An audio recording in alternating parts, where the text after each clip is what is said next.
The Australian Parliament has seen plenty of stinging speeches over the years, and the latest has ruffled a few high-profile, non-political feathers. Independent Senator Nick Xenophon last night accused the Church of Scientology of committing the most heinous crimes. Assault, blackmail and sexual abuse cover-ups were among the allegations. I'm deeply concerned about this organisation and the devastating impact it can have on its followers. In my view, this is a two-faced organisation. No, I'm not stopping here. You listen to me for a second. And there is a private face of an organisation that abuses its followers and viciously targets its critics and seems largely driven by paranoia.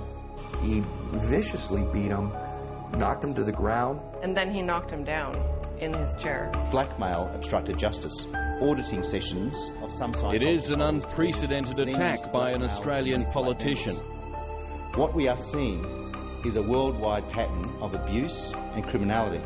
And on the body of evidence, this is not happening by accident, it is happening by design. Parliamentary privilege means Senator Nick Xenophon can't be sued for defamation for comments made inside the chamber. Free from that threat, the independent senator let fly at the Church of Scientology. A number of former followers of Scientology have written to me. These people rightly see themselves as victims of Scientology.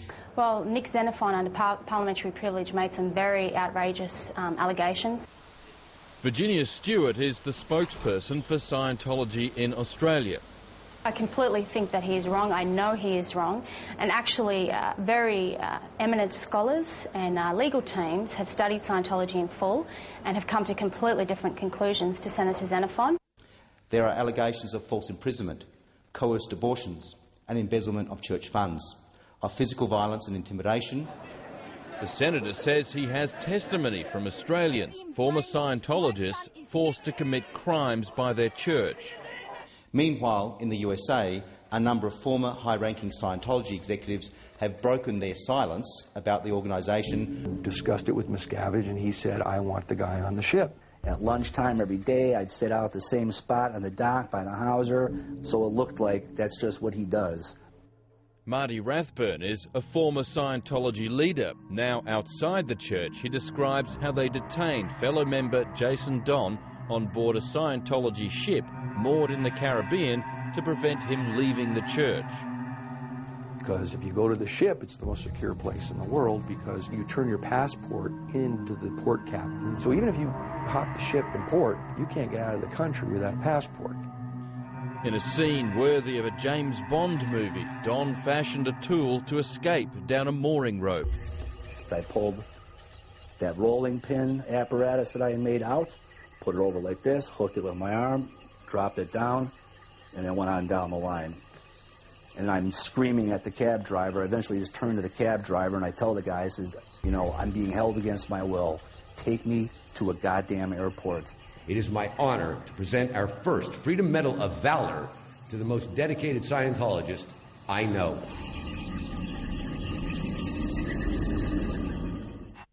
Allegations of institutionalised abuse end with this man, David Miscavige, Scientology's supreme leader.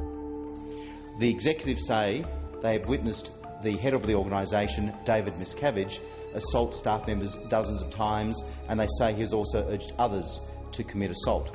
He just walked up and he hit me on the side of the head. I saw him attack him while he was sitting in a chair and hitting him upside the head and then wrestling him around the neck and throwing him to the ground. I saw at least a dozen times this happen. Several months ago, we contacted Senator Xenophon and asked him to visit with us, come to the church or us to visit him to allay any concerns, answer in full any questions. He never answered us. Ultimately, this is not about religious freedom. In Australia, there are no limits on what you can believe, but there are limits on how you can behave. It's called the law, and no one is above it.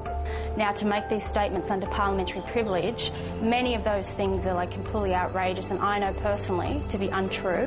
One quality that has always set us apart is that we are unselfish. Yes, we have an utter monopoly on...